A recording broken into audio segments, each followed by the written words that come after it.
Good evening. It's Thursday, February 27th. Thanks for joining us tonight. I'm Maya Trabulsi. Another major sell-off today on Wall Street, driven by fears of the impact the coronavirus will have on the global economy. Today, a plunge of more than 1,000 points for the Dow. We've seen big losses every day this week. Other major indexes have seen the same, as major corporations say it will be hard to hit revenue goals due to the major disruption in supply chains in China. The economy is one major part of the story, but the primary issue is health. Northern California became a new focal point overnight when a case of COVID-19 involving a woman in Solano County became the first without a known origin. Governor Gavin Newsom spoke today in Sacramento about the state's response and the risk to the public, which he says remains low. The case yesterday understandably generated a lot of attention, but didn't surprise any of the folks standing to my left or right. We knew this was inevitable as it relates to the nature, the epidemiology, the nature of these viruses. Governor Newsom says the state is monitoring 8,400 people who have recently traveled from China and have been asked to self-quarantine.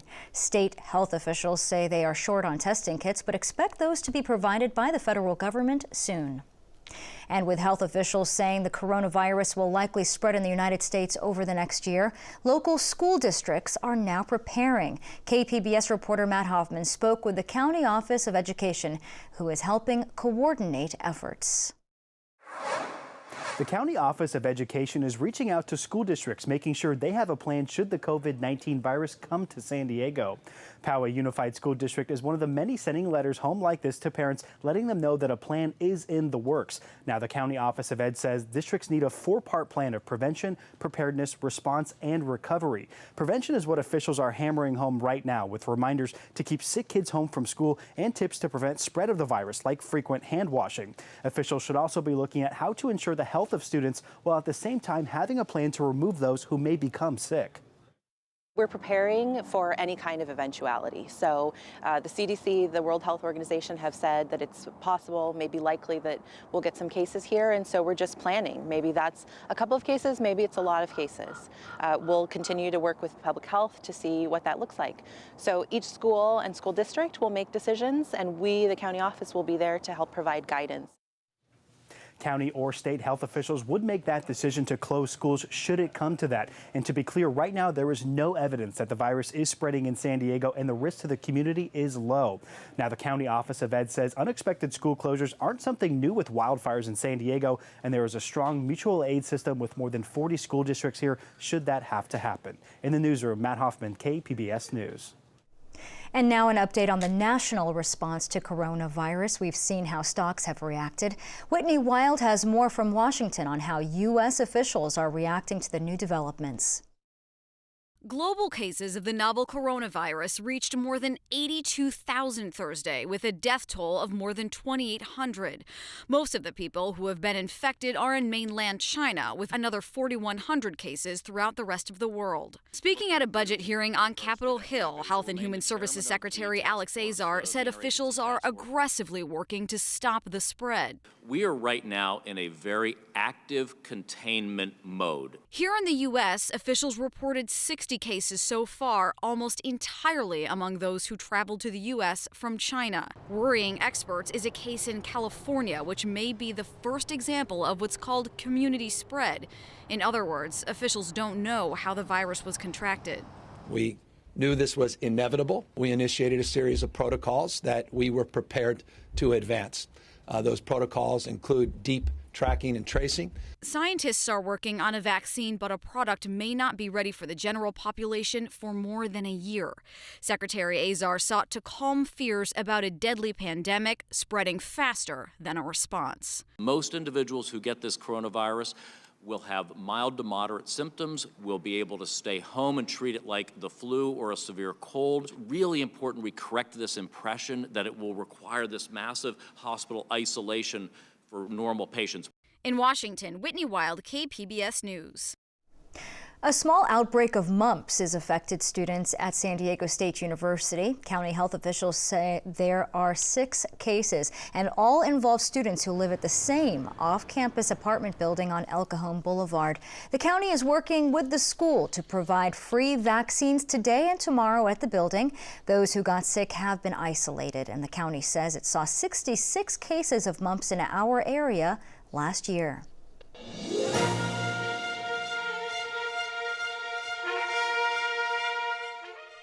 Presidential hopeful Pete Buttigieg will bring his campaign to Chula Vista. The Democrat from Indiana will hold a rally on Monday night. Details of the event, including the location, have not yet been announced. County officials are making final preparations for Tuesday's primary election. KPBS reporter Taryn Mento explains how they're bracing for a possible surge of people who can register to vote up until Election Day. 70-year-old Nancy Riley is training to assist voters on Election Day. The retiree supplements her income with temporary gigs that she lists as fun jobs on her financial plan. It's challenging. There's a lot to it, and it really is a lot of fun, yeah. The former nonprofit financial executive is one of dozens learning to help voters at 4 new satellite centers in Chula Vista, Spring Valley, San Marcos, and Carmel Mountain Ranch. In the past, if you didn't register before an election, you couldn't vote. But a state law changed that. Registrar of Voters Michael Vu says this week San Diego County launched the temporary sites staffed with people like Riley to help with the influx of last-minute voters. There are approximately 400,000 individuals in the San Diego County that are not registered to vote. So Vu was asking them to go to a satellite center to prevent delays for other voters. That was a problem during the 2018 midterms when the new law allowed same-day registration only at the registrar's office in Kearny Mesa. It produced 5-hour waiting lines. We'd like to try to avoid that. Despite Vu's promotion of the satellite centers, the law does allow same-day registration at hundreds of neighborhood polling locations. And more voters are expected because it's a presidential election year.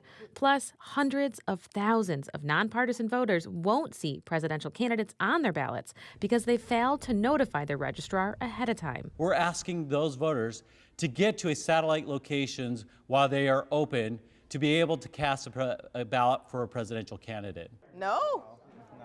No. Back at training. No. No.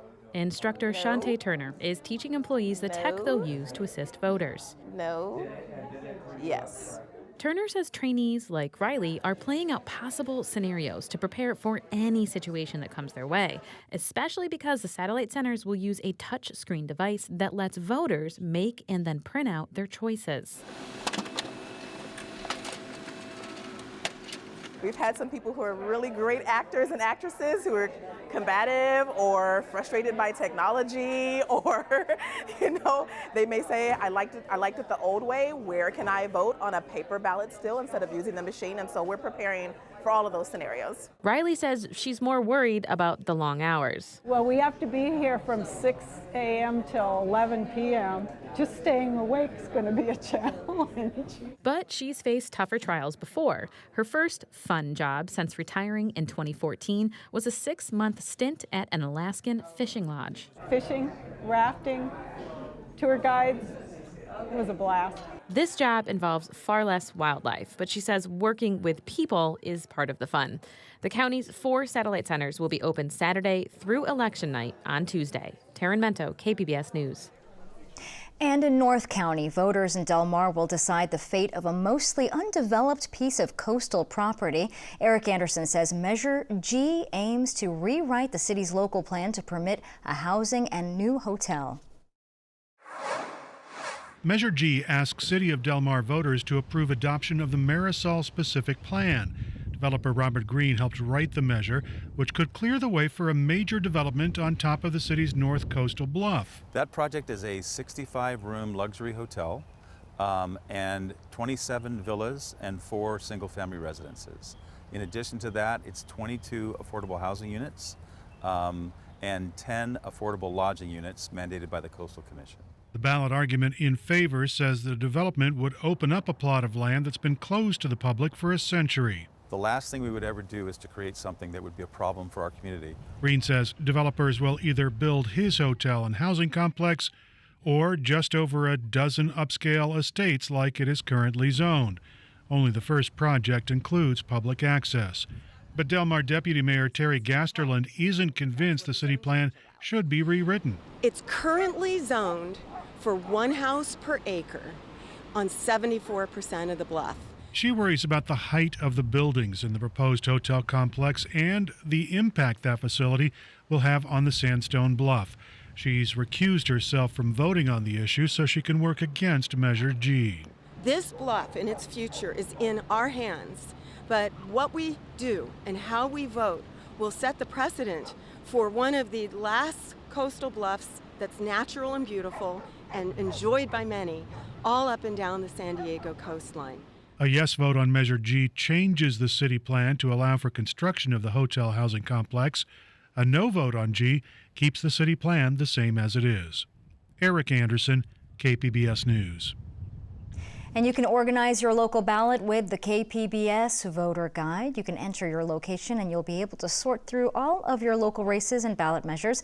You can also save your picks to save time when you're ready to vote. We have a link to the KPBS Voter Guide on our homepage. That's kpbs.org. The city of Chula Vista might remove a statue of Christopher Columbus that's been targeted by vandals. Back in October, the statue was painted red on Columbus Day. Critics say the statue, which has been in place at Discovery Park for decades, is inappropriate due to Columbus's impact on Native Americans. Chula Vista's Human Relations Commission is meeting tonight. If they approve the plan, it would go to the city council. After just 2.5 years, the head of Veterans Village is stepping down as president and CEO. KPBS military reporter Steve Walsh says she leaves a venerable organization in transition. In 2017, Kim Mitchell represented a generational change for an organization founded in 1981 as Vietnam Veterans of San Diego. Mitchell was the first woman to run the nonprofit. I was certainly very honored that the board of directors had chosen me to be the first person to kind of lead that much needed change. A 17-year Navy veteran, Mitchell was the first non-Vietnam veteran to run the group. Though she had strong ties to the war, she was adopted by an American airman from an orphanage in Da Nang, Vietnam during the war. It was a change. It was a change not only in the way that we operate, but the way we were thinking as an organization. She leads an organization transforming itself from its initial mandate to serve returning Vietnam vets to a group focused increasingly on post-9/11 vets. It's different from the way that our older Vietnam veterans used to do that. Yes, there's the challenges of service may still be the same. But the group that created Stand Down, which turned into a national movement to aid homeless veterans, is also now one of many players in San Diego trying to get veterans off the streets. Last year, for the first time, Veterans Village began admitting a handful of non-veterans to its drug and alcohol treatment program under an agreement with the county. Mitchell sought out the new funding. And then having all of these different community partners come in, some that had never volunteered for Stand Down, to provide services for the participants was amazing. So I think that San Diego is still going to have Stand Down, and it's going to be needed. Still, she's leaving after less than 3 years, taking a job with National University in Washington, D.C., the city where she had been for 12 years prior to coming to San Diego. I've missed D.C. I love D.C. Mitchell will become the Senior Vice President of Military Veterans and Government Affairs at the private nonprofit university based here in San Diego County. Her last day is Friday. Veterans Village is now searching for her successor. Steve Walsh, KPBS News. The Navy wants to make big changes to a prime piece of property. We've told you about plans to turn part of the NAVWAR property into a major transit hub. But what does the Navy have in mind? Well, KPBS Metro reporter Andrew Bowen will tell us how the high-tech hub could be transformed with a smaller footprint. That's a little bit later in the newscast. I'm Judy Woodruff. Tonight on the NewsHour, what we know, what we don't, and what should be done. We tackle the most pressing questions around coronavirus. Coming up at 7 after Evening Edition on KPBS. Last week, we told you about a developer who faced public outcry over its plans to build a downtown San Diego high-rise with a separate door and fewer amenities for low-income residents. Now, KPBS reporter Claire Tregesser says its plans have now changed. So we have a common entrance, a common lobby, a common reception, common mailroom. David Dick is a lawyer with the developer Pinnacle International. He presented the company's new design for the East Village project to Civic San Diego, the city's nonprofit redevelopment agency. And so what we've tried to do here again is to, for all intents and purposes from the outside, make it appear as it is, a single project with a single entrance and a single identity, if you will. The first plan had separate entrances and excluded low-income residents from using the building's pool and rooftop deck. Civic San Diego twice rejected the original plans, and Pinnacle threatened to sue. Now the two sides have come to an agreement. The new plan gets rid of the separate doors, but still blocks low-income residents.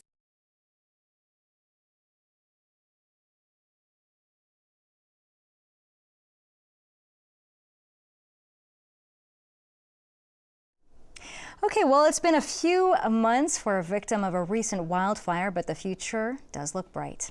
Take a look at this owl. This owl was rescued by firefighters in Ventura County last November. They found him along a road and wrapped him in a jacket to keep him from flapping his broken wing. Wildlife experts say the owl, nicknamed Ram, also had smoke inhalation. After a few months of recovery, though, the owl was returned to the wild on Wednesday in Camarillo. We're still expecting a chance of rain this weekend, but Friday looks to be warm and sunny around San Diego. Lauren Rainson has our forecast. Good evening. You're just going to need that light jacket for your plans after midnight with a low of 58 and just a few clouds out there. We will start to see an uptick in clouds, though, as the morning hours press on, and even some areas of patchy coastal fog. Not going to be anything too major, though. Once the afternoon and the evening hours roll back around, we will be mixing with sunshine and clouds. So overall, this enjoyable stretch of weather will prevail. It's not going to be nearly as windy as what it has been recently, but still on the breezy side into this TGIF Friday. Our high temperatures will continue to run several degrees above average for this time of year. I mean, it is downright toasty with widespread highs in the 70s to the 80s, pushing 82 in Ramona. Even Oceanside, you're going to be flirting with 80 with a continuation of sunshine. Big changes are right around the corner, and that's going to be coming in the form of a cold front, leading edge of colder air late weekend. It will still remain far to our north on Saturday, so essentially not too much in the way of changes to the early weekend forecast. It's Sunday into early next week, Sunday, Monday, Tuesday. That's when you're going to notice the temperatures drop and even rain making a comeback to that forecast. There will be this upper level low pressure riding along that cold front. It's all continuing to press its way southward. Late Sunday to Monday, the snow levels will be dropping in the higher elevations and in the mountains there, and then in the lower elevations with the return of wet weather. While all that mild air that's currently in place over us right now as we speak, that's actually going to be making a push eastward across the middle half of the country late weekend and into early next week. Our extended outlook back at home along the coast, a lot of sunshine to kick off the weekend, but it's by Sunday. That's when you'll see those showers return. Further inland with rain moving in by Sunday along with cooler temperatures. With that trend persisting into the mountains, we're also going to see those snow levels dropping by late weekend. We'll leave you into the desert area with scattered showers on Sunday, drying and clearing out into early next week. Reporting for KPBS News, I'm meteorologist Lauren Rainson. Back to you. San Diego police are looking into what led up to a shooting involving one of its officers this morning in the South Bay. It happened at 5:30 at Otay Valley Regional Park, where police were called to a canyon trail where the department says they came across a man who had a gun. The man's injuries are not life-threatening and no officers were hurt. San Diego police has not given any details on the initial call or why the officers felt the need to use force. Navwar is the Navy's high-tech communications hub in the Midway District, located in a warehouse from the World War II era. KPBS Metro reporter Andrew Bowen says plans to build a new headquarters could have a big impact on the neighborhood. On this side over here behind that is actually a storage area. It was being developed and built up until about a year ago. Greg Geisen is walking me through a giant empty room at NAVWAR, the Navy's cybersecurity division, headquartered right here in San Diego. It's 32 feet to the bottom of the beams. It's about 55 feet to the top of the peak. Geisen describes NAVWAR as the cyber geeks of the U.S. Navy. They develop secure communications technology for Navy vessels, and they do it in a sprawling 70-acre campus built during World War II for manufacturing aircraft. To say the facilities are a bad fit for NAVWAR's 21st century mission is an understatement. The challenge we have is providing the security and locking that down and the efficiency in modern spaces that these World War II factories just don't have. Beyond the security challenges, buildings can get sweltering in the summer because they lack air conditioning. And if Geisen has a meeting on the other side of the campus, it can take a half hour just to walk there and back. So it's a lot of inefficiency in the way that we're spread out over the whole property. If I could just step into an elevator and be at the meeting like that, I'd save hours every day. The Navy plans to design and build a more compact headquarters and pay for it by leasing or selling off its excess land for private development. For help with that vision, the Navy has turned to the county's regional planning agency, SANDAG. It's going so well right now, it's a little scary, actually. Hassan Ikrada is SANDAG's executive director. The two agencies are now meeting weekly, trying to hammer out a joint development deal. A big part of Ikrada's vision is a new mass transit center with a rail line connecting to the airport less than 2 miles away. They told us what they need. We told them, if we give you that, will you give us the land? That's pretty much the term and we will take about 14 acres of the land and we will build the San Diego Grand Central. And we'll open the rest of it to private development. Ikrada says the addition of a new transit center could kickstart the revitalization of the Midway District, which is plagued by blight. New housing and commercial space would fund some of the transit hub's costs, but it would also require some local taxpayer dollars. Ikrada says finally connecting rail to the airport would be worth it. I want to convince people in San Diego that is to their interest and to their kids' and grandkids' interest is to do this, the whole system, put this special. This is transformational. This is going to influence what happened from the sport arena all the way to downtown. All this may seem like a done deal, but the Navy insists it's not. At a recent open house meeting, the Navy presented a range of options: low or high-density development, with or without a transit center. Clifford Weiler of Mission Hills expects whatever happens, traffic will get worse in the Midway District. But he's withholding judgment until the Navy gives more details. His bottom line, the status quo for NAVWAR's facilities is not an option. That needs to be replaced. It looks nice on the outside, the skeleton looks beautiful, but the inside is deteriorating and needs to be replaced. This is modular furniture. This is what a cube looks like in a cube farm before it's assembled. Back at the NAVWAR site, Greg Geisen says the Navy's objective of getting a new facility comes first. But if they can help out with other regional goals, like building more housing and improving public transit, even better. A lot of good thinking by a lot of good people put a lot of combined issues together, and we might have a viable and makes sense solution, which doesn't often happen in local and federal government, that things just kind of make sense. After its environmental review, the Navy says it plans to make a final decision on what to do with its land before the end of the year. And NAVWAR isn't the only big redevelopment project in the works in the Midway District. Tune in tomorrow for a deep dive into how this languishing neighborhood could be on the verge of a building boom. Andrew Bowen, KPBS News.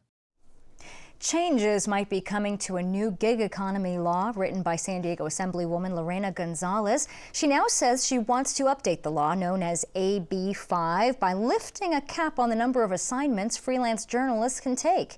Changes to the law wouldn't take effect until next year. There are pending lawsuits seeking immediate relief. Freelance workers in other industries have also criticized the law's restrictions. New troubles for a brand that used to be a staple of malls across America. Penney is closing more stores. The company said today 6 more stores would be closing, but didn't give their locations. Those details are expected to be announced in April. Sales are falling for the department store, which has closed 200 stores over the last 5 years. Now, Amazon changed the way people shop online, and now it's growing its brick-and-mortar presence. Rob Munoz tells us about Amazon's new full-size grocery store and what you won't find inside. With the swipe of a phone, customers this morning walked into Amazon's new Amazon Go Grocery, a grocery store like any other with items like produce, meats, and beer. Except when you're done, you don't pay a cashier because there aren't any. You simply walk out. Convenience is going to be great. So it's fun we both work in tech, so it's kind of cool to see. This new location in Capitol Hill is the future of where the Seattle-based tech giant sees grocery stores moving. Its Amazon Go Grocery is 5 times larger than its Amazon Go stores, which focus on convenience and simple items.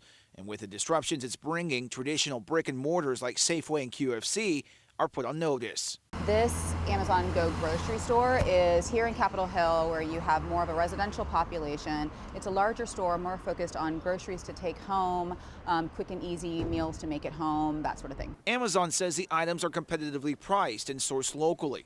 The way it works is customers will pick out their items individually priced so there's no weighing involved and walk out. Everything you buy is tracked by those sensors there on the ceiling and then charged to your Amazon account, but there is some disagreement on how much data could be handed over to the company. It's going to learn the patterns of what you get, and I'm sure that will lead to some advertising and things like that, but I think it's convenient. Amazon would not disclose its expansion plans on these grocery stores this morning, but says it looks forward to seeing this concept take hold. And that was Rob Munoz reporting. Though no employees will be checking out customers, workers will still be there to greet them and answer questions and restock shelves. Now you can find tonight's stories on our website, kpbs.org/evening edition. Thank you for joining us tonight. Have a great evening.